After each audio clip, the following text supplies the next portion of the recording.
Alhamdulillahirrabbilalamin. Wassalatu wassalamu asrofil anbiya'i wal mursalin wa ala alihi wa sahbihi ajma'in, amma ba'du. Puji syukur marilah kita panjatkan atas kehadirat Allah Subhanahu wa Ta'ala yang telah memberikan berbagai kenikmatan kepada kita semua, sehingga pada hari ini kita bisa menghirup udara segar tanpa suatu halangan apapun. Salawat serta salam marilah kita berikan kepada panutan dan junjungan kita, yaitu baginda Nabi besar Muhammad Sallallahu Alaihi Wasallam. Semoga dengan petunjuk beliau kita semua bisa menuju ke surganya Allah. Allahumma amin amin ya rabbal alamin. Para pemirsa dimanapun Anda berada, khususnya para guru TPQ yang sedang melakukan pengisian atau pengajuan permohonan izin operasional, yaitu IJOP ya. Kali ini saya akan membagikan tips cara mengisi atau mengupload berbagai berkas yang ada di aplikasi Sibdar ya. Adapun syarat-syarat perpanjangannya untuk izin operasional TPQ Nur Hidayah, diantaranya yang pertama yaitu surat permohonan perpanjangan, kemudian yang kedua profil TPQ, yang ketiga susunan pengurus, yang keempat data kepala dan pengajar, yang kelima data santri, yang keenam denah lokasi, yang ketujuh surat keterangan domisili TPQ, yang kedelapan SK pengajar, yang kesembilan syahadah pengajar, yang kesepuluh ijazah pengajar, yang kesebelas itu surat tanah, dan yang ke-12 itu akte notaris TPQ ya. Di sini saya akan menjelaskan satu persatu syarat-syarat tersebut ya. Yang pertama itu permohonan perpanjangan ya. Untuk surat permohonan perpanjangan ini dibuat oleh admin dari TPQ masing-masing ya, yang ditandatangani oleh kepala lembaga pendidikan TPQ tersebut ya. Untuk contoh dari permohonan perpanjangan tanda daftar LPQ adalah sebagai ini, contohnya seperti ini. Kalian bisa melihat ya, untuk surat permohonan itu seperti ini. Ini ditujukan ke Kemenak ya, surat permohonan ini ditujukan ke Kemenak ya. Ini nanti diupload pertama kali. Setelah permohonan perpanjangan ada profil TPQ ya. Profil TPQ di sini yaitu TPQ kalian yang meliputi data umum ya. Misalnya identitas lembaga, organisasi pengelola LPQ, guru, pendidik, jadwal pelajaran, dan juga sarana dan prasarana ya. Untuk profil TPQ sendiri contohnya seperti ini ya. Ini ada 3 lembar ya, karena banyak macamnya ya. Ini ya.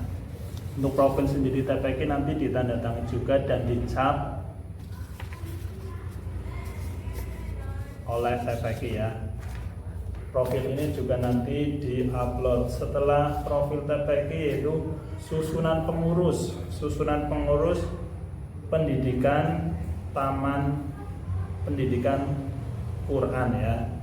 Ini juga dibuat oleh admin TPQ ya. Contoh dari susunan pengurus itu seperti ini.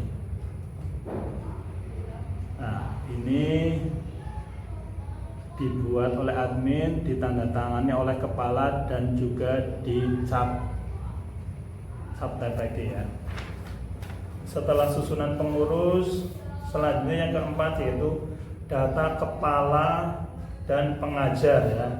Untuk data kepala dan pengajar di TPQ itu kalian tulis semuanya ya, mulai dari kepala, tenaga pengajar, dan semuanya itu nanti contohnya seperti ini.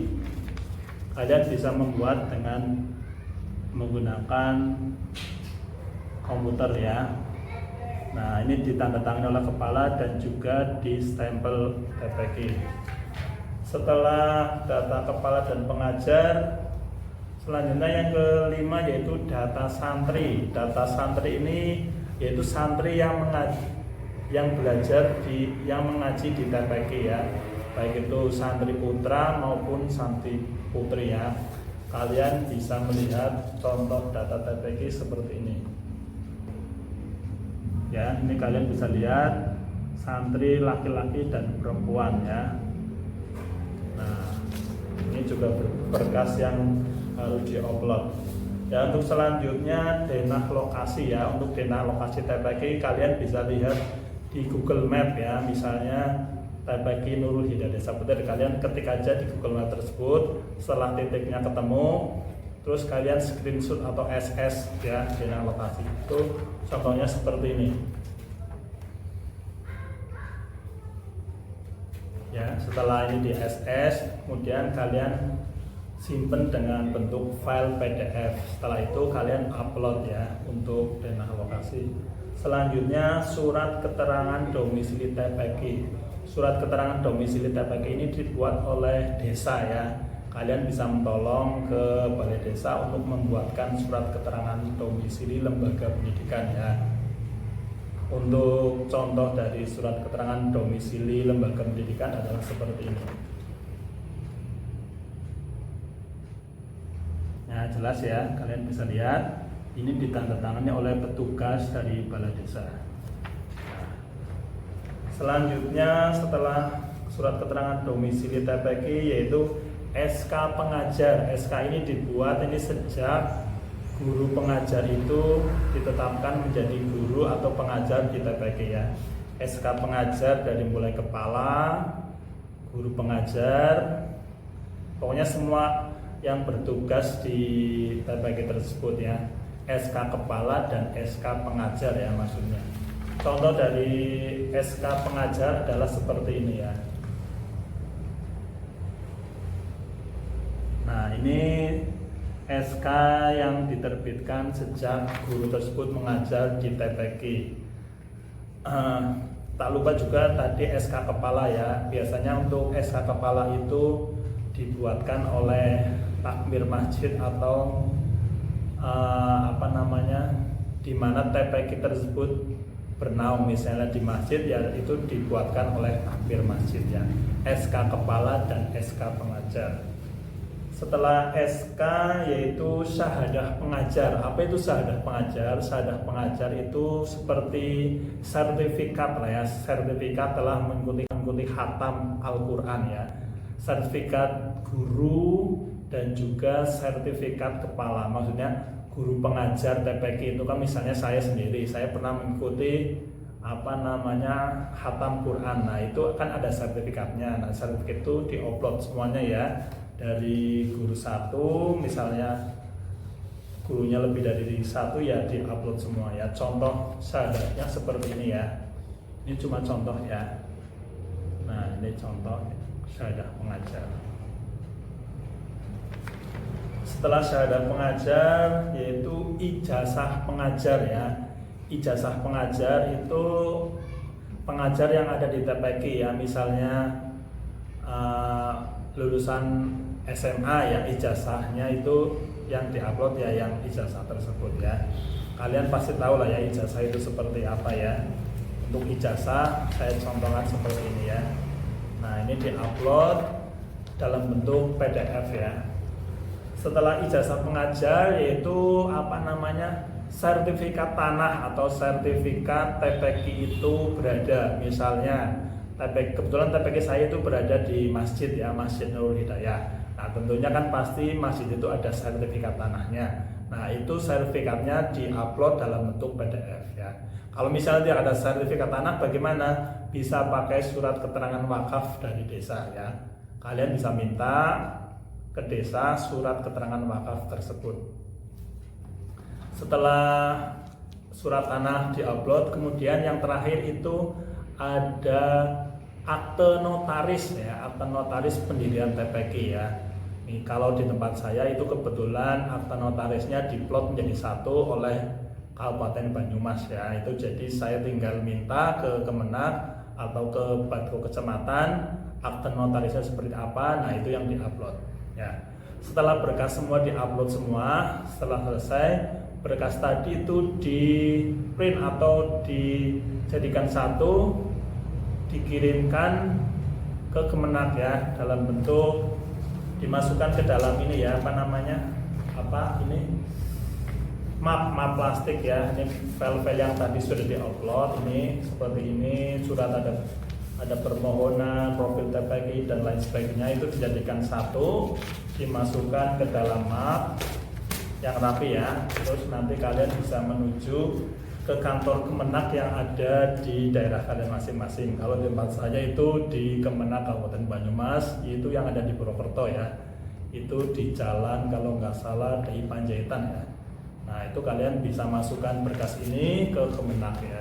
Setelah diupload semua atau setelah proses verifikasi dari admin Kemenak sukses ya. Tadi kan ada tahapan setelah diupload, nanti ada tahapan selanjutnya yaitu usulan untuk perpanjangan izin operasional. Itu nanti dari admin Kemenak mengecek apakah itu sudah lengkap atau belum. Kalau misalnya belum, nanti ada petunjuk dari admin Kemenak supaya melengkapi berkas yang belum lengkap atau berkas yang belum benar ya. Nanti pokoknya ada tahapan petunjuknya ya. Diupload, kemudian dicek oleh admin Kemenak, setelah dicek apakah benar, apakah tidak. Kalau misalnya masih salah, nanti ada petunjuknya supaya diperbaiki. Kalau misalnya sudah sukses, ya sudah, itu tinggal berkas aslinya dikirimkan ke Kemenak ya. Untuk lebih jelasnya kalian bisa lihat video berikut ya, untuk tahapan dari mulai login, mulai dari upload berkas dan sampai menjadi disetujui oleh Kemenak. Silahkan lihat video berikut.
Oke pemirsa, itulah tadi video ya. Semoga kalian bisa ada gambaran ya. Walaupun tadi ada sedikit videonya kurang jelas, kalian pasti sudah ada gambaran lah ya bagaimana cara-cara untuk mengupload atau tahapan-tahapan dalam melakukan perpanjangan izin operasional ya.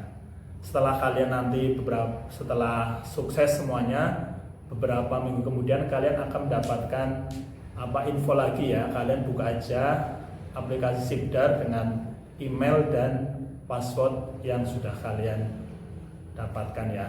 Oh ya, kalau misalnya kalian belum mendapatkan email atau password, kalian itu bisa menanyakan ke Kemenak ya, atau bisa menanyakan juga ke Batko kecamatan kalian masing-masing ya. Nah, itu biasanya dari Batko kecamatan itu ada informasi email atau password yang digunakan. Misalnya di TPG saya itu sudah ada password dan emailnya. Dulu juga saya pernah kebingungan itu passwordnya dan emailnya kok nggak bisa masuk ya. Kalian bisa tanyakan ke admin Kemenak ya. Nah, kayak tadi sudah saya jelaskan ya untuk tahapan-tahapan dari mulai upload, mulai login, bagaimana caranya ya. Setelah nanti semua, nanti ada info ya di aplikasi Sibdar itu apakah disetujui atau tidak ya. Nah, kalau sudah disetujui nanti prosesnya kurang lebih 1-2 minggu itu akan berhasil ya. Nanti di situ ada pilihan ya. Pilihan untuk download surat izin operasional yang sudah disetujui ya. Kalian download terus kalian print, bisa disimpan di TPG kalian masing-masing. Untuk contoh dari izin operasional yang baru tahun 2024 adalah seperti ini ya. Nah, ini saya dapatkan setelah upload, setelah prosesnya suksesnya, saya dapatkan kurang lebih sekitar 1-3 minggu ya. Nah, contohnya seperti ini. Nah, ini bagus ya, beda sama tahun sebelumnya. Kalau tahun sebelumnya itu warnanya hijau ya. Nah, kurang jelas ya ini, seperti ini.